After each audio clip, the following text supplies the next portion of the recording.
My name is Myles.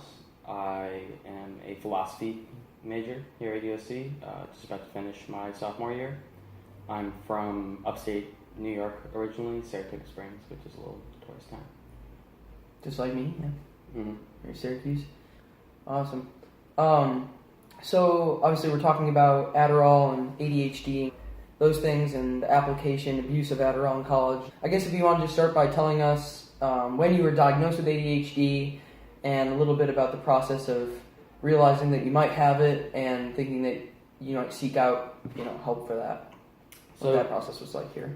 Contrary, I'm guessing, to most people, I was initially diagnosed with ADHD in the first semester of my freshman year here. What I had, the reason that I sought out that diagnosis or sought out the care which led to the diagnosis was just that my inability to focus wasn't cutting it with a college workload. I was no longer able to write an entire essay and have it be of acceptable quality the night before it was due. Right. So noticing that and having noticed particular ways about the way that I learn and just my ability to sort of sit down and really apply myself to a task, I went to the counseling center at USC over at Engelman, and eventually they referred me to a psychiatrist, and I did a number of written tests, mm-hmm. Or not written necessarily, but questionnaires. And in my first meeting with the psychiatrist, I was diagnosed with ADHD and prescribed an initial dose of 30 milligrams of Adderall instant release, which is three 10 milligram pills a day. Mm-hmm. Okay, so was that process fairly straightforward or easy to obtain the diagnosis, the prescription for Adderall, or was it kind of a long, detailed process that you think did justice to kind of making sure that you actually needed this medication and all of that? So as somebody who was seeking out that care because one of the issues I was having was struggling with navigating systems like healthcare, I found it to be very straightforward, very mm-hmm. simple, at least for my purposes and seeking medication that I felt that I needed.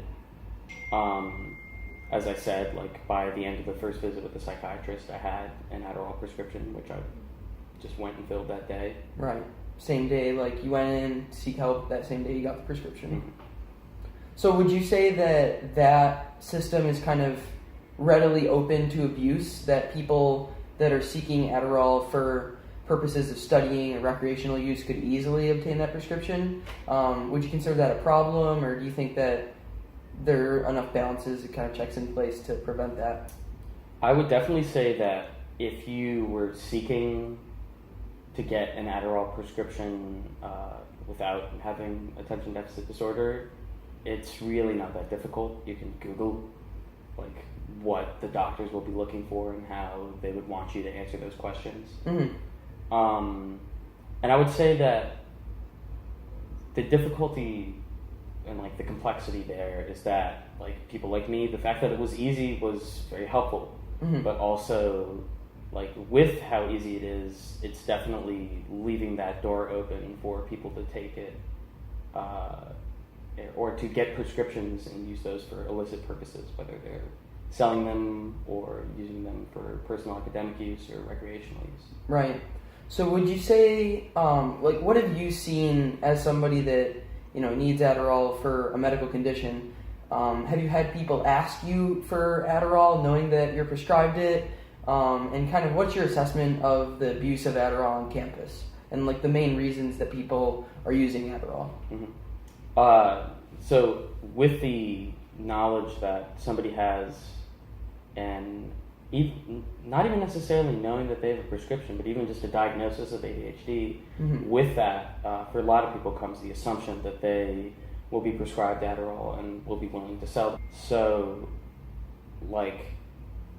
that just sort of, so even if people aren't people with prescriptions aren't sort of going into it to say like, oh, like I want to sell my drugs. Mm-hmm. It's not that they're pushed in, but like the market sort of brings itself to them.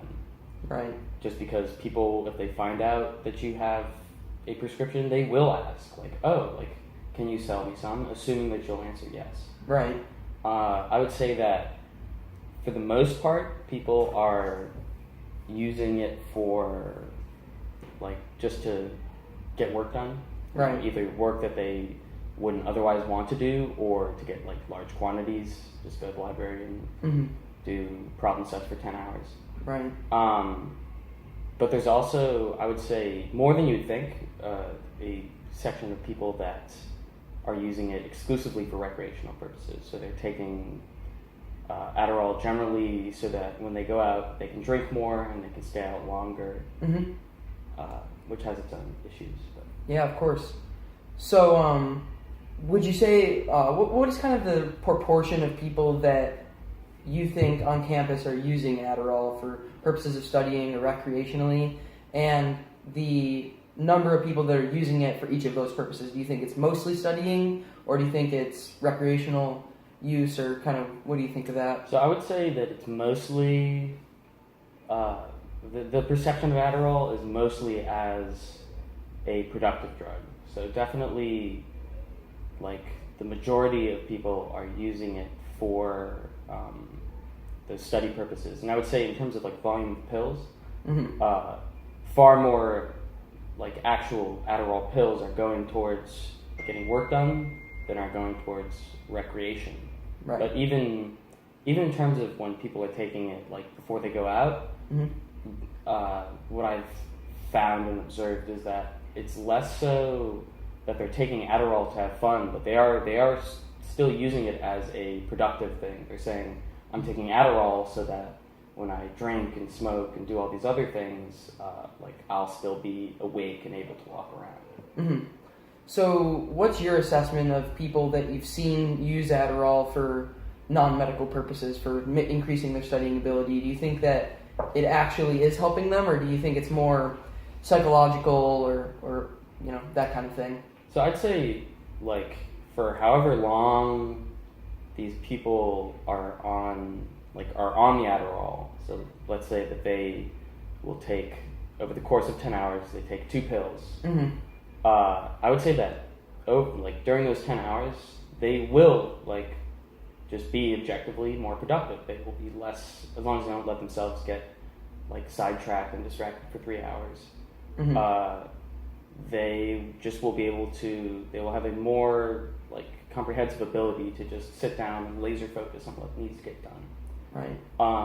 But then the issue there, especially if people without ADHD are taking it, is you get come downs.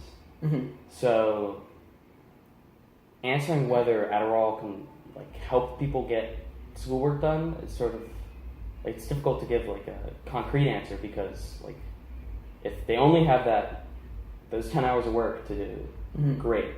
But let's say that the next day they have to go in and do a presentation or an interview for somewhere, they will be less effective because all the dopamine will be stripped from their brain from the Adderall. Mm-hmm.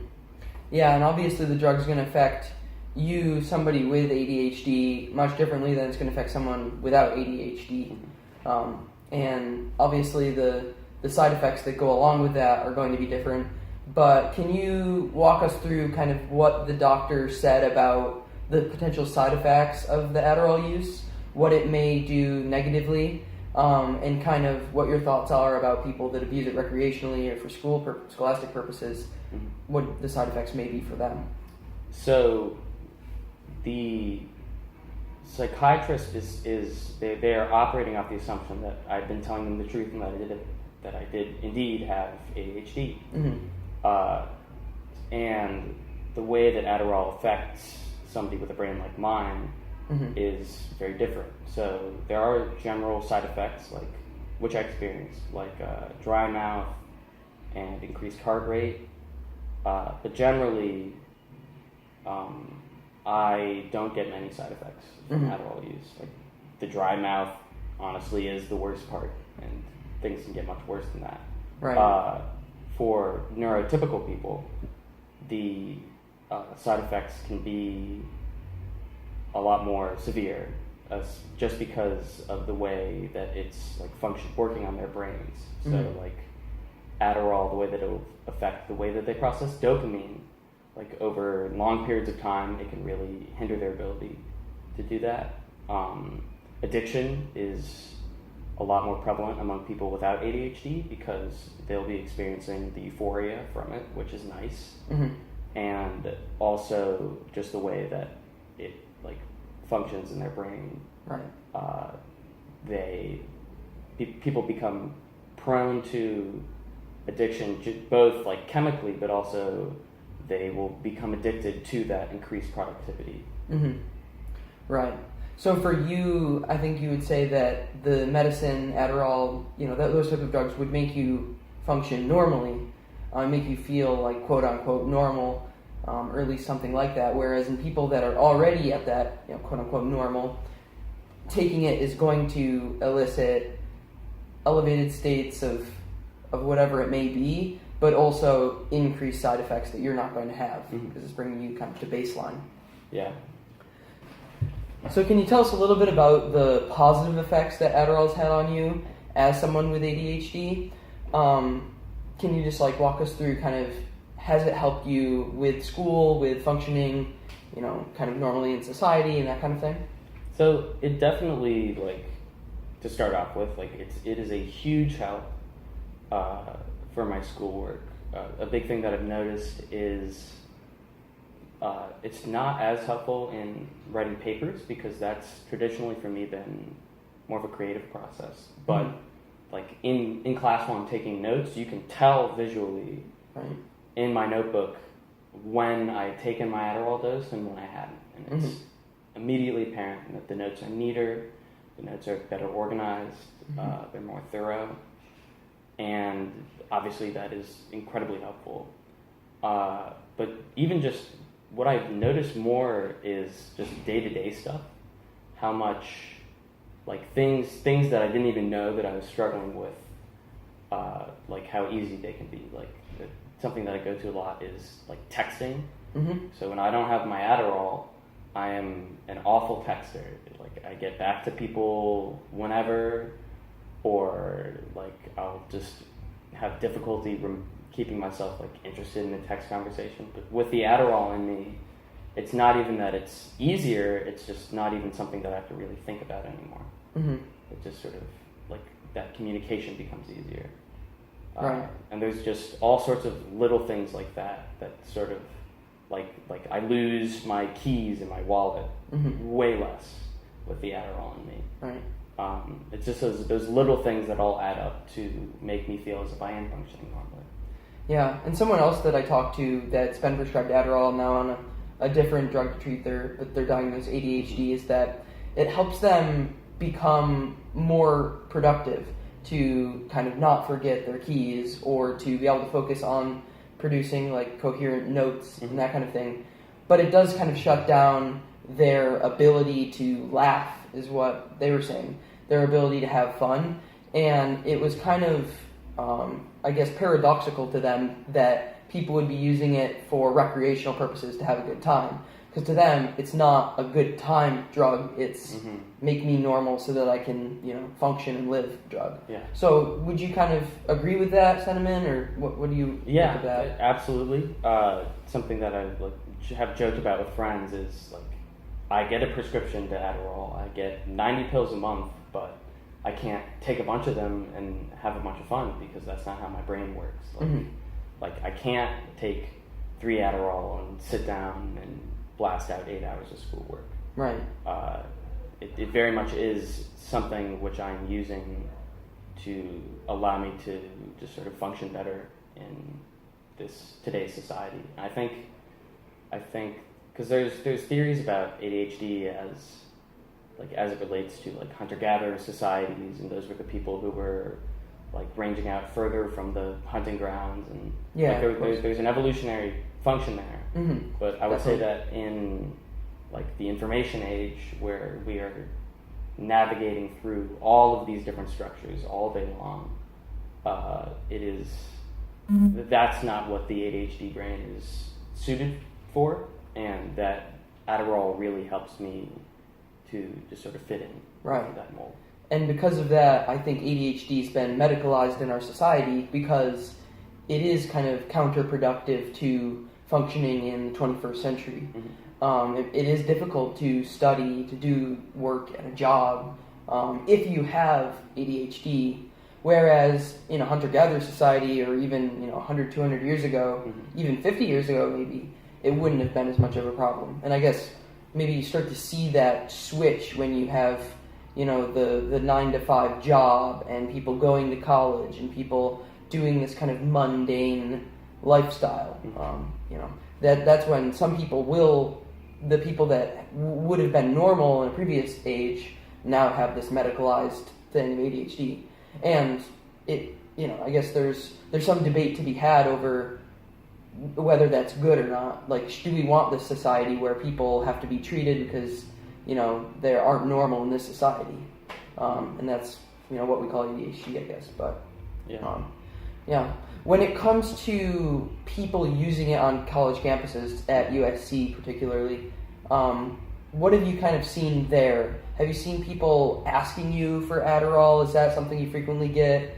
People seeking it out, that kind of thing? You mentioned previously people assume that you're selling it if you have a prescription. So is that frequent, or? I would say I'm asked, 90% of the time that something about my ADHD comes up in a conversation. If somebody didn't know that previously, they will ask.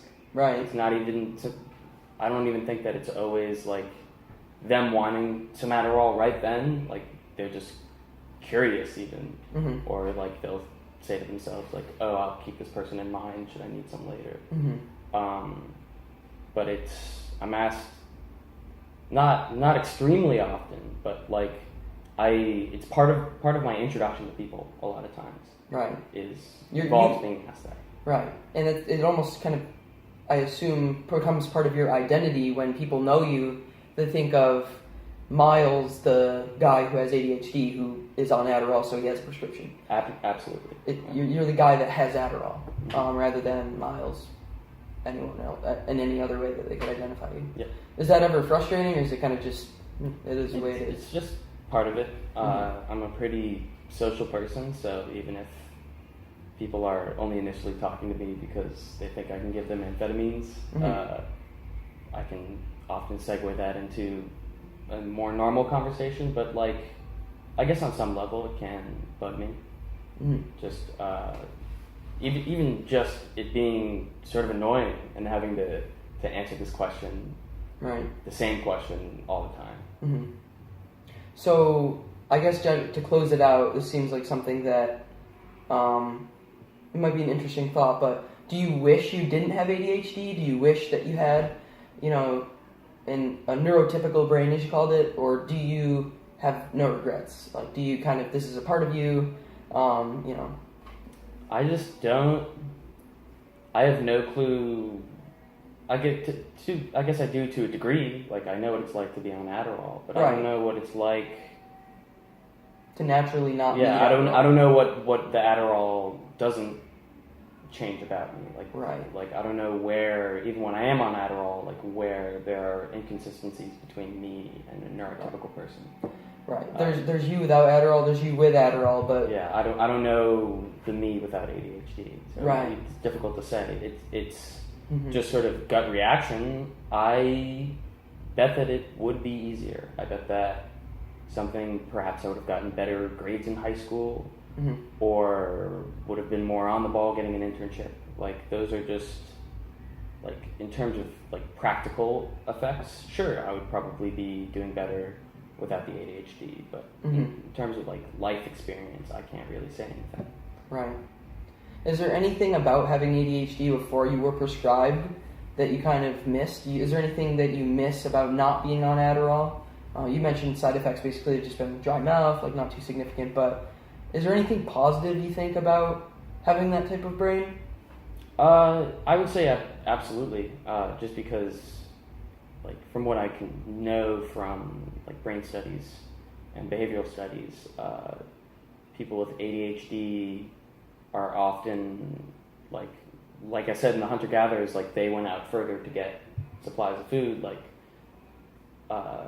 those are the people who are sort of like seeking out new entrepreneurial paths or like inventing things. Right. It's very much like I enjoy that creative. If as a creative person, if much of that creativity comes from ADHD, that's not something that I would want to give up. Mm-hmm. And I don't really know. I know that some people have like immense issues being creative on Adderall, but that's never something that I've experienced or noticed. I actually have a twin brother who was also diagnosed in college and is also on Adderall, who is a painting major. And his experience with Adderall is that he gets a lot more paintings done. Right. He finds himself more able to tell himself, I'm going to go to the studio now and do 3 hours of brushwork. Mm-hmm. So at least from that little like anecdotal bit, it can not hinder creativity, but really allow people to apply their abilities. And I think that obviously you give people the advice that if you have ADHD, if you think you have ADHD, see a psychiatrist, seek out, if maybe you need to be on this medication, maybe it can help you. And obviously for people that are not, probably don't. Mm-hmm. Yeah, so doctors used to get in trouble for this test because it sounds stupid, but what they used to do is they would give a kid some sort of prescription stimulant right before bedtime. Mm-hmm. And if the kid could fall asleep, the doctor said that kid has ADHD. And if they couldn't and were up until 4 a.m, then they knew that the person didn't have ADHD, because one of the big splits is that stimulants, not that they make me sleepy, but they definitely don't like wire me out. Like, mm-hmm. I can drink a pot of coffee and go right to bed. Right. But like a lot of for people that perhaps are worried about that they've even deluded themselves into thinking that they have it, there is like that's a test that works. Mm-hmm. And like it's very much, I don't know, because as a way of categorizing just the way that, in the most like technical sense, like the way that a person's brain processes dopamine, it can be difficult just based off an interview, but there are those fairly objective methods that you can use to figure things like that out. Right. Awesome.